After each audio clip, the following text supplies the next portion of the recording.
ಸ್ನೇಹಿತರು ಹೇಳೋ ರೀತಿಯಲ್ಲಿ ಇವತ್ತು ಆಡಳಿತ ಅನ್ನೋಂಥದ್ದು ಪೂರ್ತಿ ದಿಕ್ತಪ್ಪಿರುವಂಥ ಒಂದು ವಿಚಾರ. ಅಧಿಕಾರಿಗಳು ಕೂಡ ಯಾವ ನಿರ್ಧಾರಗಳು ತಗೋಬೇಕು ಇಲ್ಲ ಅನ್ನೋಂಥ ಒಂದು ಗೊಂದಲದಲ್ಲಿದ್ದಾರೆ. ನನಗೆ ಅನಿಸೋ ಮಟ್ಟಿಗೆ ಸಿದ್ದರಾಮಯ್ಯ ಅವರ ಒಂದು ಮನಸ್ಸಲ್ಲಿ ಅವರ ಆಪ್ತರು ಅವ್ರ ಮೂಲಕ ನಮಗೆ ಕಿವಿಗೆ ಬಿದ್ದಿರುವಂಥ ವಿಚಾರ ಅಂದರೆ ರಾಜ್ಯದ ಇತಿಹಾಸದಲ್ಲಿ ದೇವರಾಜ ಅರಸು ಅವರು ಅತಿ ಹೆಚ್ಚಿನ ಕಾಲ ಮುಖ್ಯಮಂತ್ರಿ ಆಗಿದ್ದು, ಅದನ್ನು ಮೀರಿ ಒಂದು ದಿನ ಆದಮೇಲೆ ಆದರೂ ಕೂಡ ಇನ್ನೊಂದು ಇತಿಹಾಸ ಸೃಷ್ಟಿ ಮಾಡಿ ಕೆಳಗಿಳಿಬೇಕಂತೇಳಿ. ಸೊ ಅವ್ರ ಸಂಕಲ್ಪವನ್ನು ನೆರವೇರಲಿ, ಡಿ ಕೆ ಅವರು ಮುಖ್ಯಮಂತ್ರಿ ಆಗೋದು ನೆರವೇರಲಿ ಅಂತೇಳಿ ರಾಜ್ಯದ ಹಿತದೃಷ್ಟಿಯಿಂದ ನಾನೊಬ್ಬ ಶಾಸಕನಾಗಿ ಹೇಳ್ತೀನಿ. ಸರ್, ಈಗ ಪರಸ್ಪರ ಅಧಿಕಾರ ಹಂಚಿಕೆಯಲ್ಲಿ ಈಗ ಶಕ್ತಿ ಪ್ರದರ್ಶನ ಅಂತಲ್ಲ ಅಹಿಂದ ಅಂತೇಳಿ ಸಿದ್ದರಾಮಯ್ಯ ಅವರು ಹೋಗ್ತಿದ್ದಾರೆ. ಏನೂ ಆಗಲ್ಲ ಸರ್, ಇಷ್ಟ ಸಿದ್ದರಾಮಯ್ಯ ಅವರ ಸಂಕಲ್ಪ ಅವ್ರದ್ದೇನಿದೆ, ನಾನು ರಾಜ್ಯದ ಇತಿಹಾಸದಲ್ಲಿ ಅತಿ ಹೆಚ್ಚು ದಿನಗಳ ಕಾಲ ಮುಖ್ಯಮಂತ್ರಿಯಾಗಿರ್ಬೇಕು ಅನ್ನೋದು ನೆರವೇರುತ್ತೆ, ಇವರು ಮುಖ್ಯಮಂತ್ರಿ ಆಗಬೇಕನ್ನೋದು ನೆರವೇರುತ್ತೆ. ದೇವರಾಜ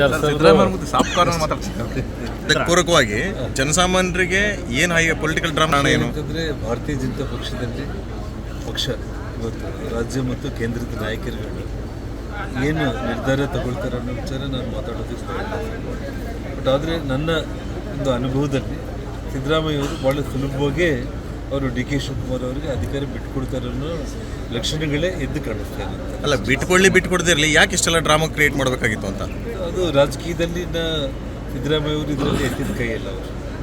ಹಾಗಾಗಿ ಅಂದರೆ ಡ್ರಾಮಾದಲ್ಲಿ ಹಾಗಂತಲ್ಲ, ನಾನು ಹೇಳ್ತಾ ಇರೋದು ರಾಜಕೀಯನೇ ಅಷ್ಟೇ. ಸೊ ಹಾಗಾಗಿ ನಾವು ಇದ್ರ ಬಗ್ಗೆ ಜಾಸ್ತಿ ಮಾಧ್ಯಮಗಳಿಗೆ ಸುದ್ದಿಗೆ ಉಪಯೋಗ ಆಗ್ತಾ ಇದ್ದಾರೆ ಅಷ್ಟೇ ಆಗಿದೆ.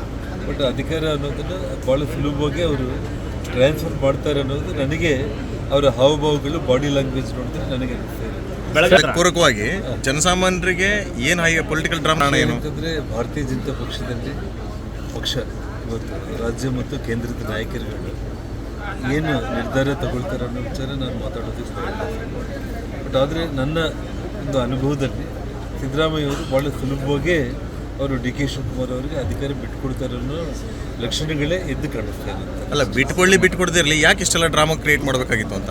ಅದು ರಾಜಕೀಯದಲ್ಲಿ ಸಿದ್ದರಾಮಯ್ಯ ಅವರು ಇದರಲ್ಲಿ ಎತ್ತಿದ ಕೈಯಲ್ಲ ಅವರು. ಹಾಗಾಗಿ ಅಂದರೆ ಡ್ರಾಮಾದಲ್ಲಿ ಹಾಗಂತಲ್ಲ, ನಾನು ಹೇಳ್ತಾ ಇರೋದು ರಾಜಕೀಯನೇ ಅಷ್ಟೇ. ಸೊ ಹಾಗಾಗಿ ನಾವು ಇದ್ರ ಬಗ್ಗೆ ಜಾಸ್ತಿ ಮಾಧ್ಯಮಗಳಿಗೆ ಸುದ್ದಿಗೆ ಉಪಯೋಗ ಆಗ್ತಾ ಇದ್ದಾರೆ ಅಷ್ಟೇ ಆಗಿದೆ. ಬಟ್ ಅಧಿಕಾರ ಅನ್ನೋದನ್ನು ಭಾಳ ಸುಲಭವಾಗಿ ಅವರು ಟ್ರಾನ್ಸ್ಫರ್ ಮಾಡ್ತಾರೆ ಅನ್ನೋದು ನನಗೆ ಅವರ ಹಾವಭಾವಗಳು ಬಾಡಿ ಲ್ಯಾಂಗ್ವೇಜ್ ನೋಡಿದ್ರೆ ನನಗೆ ಅನಿಸ್ತಾ ಇದೆ.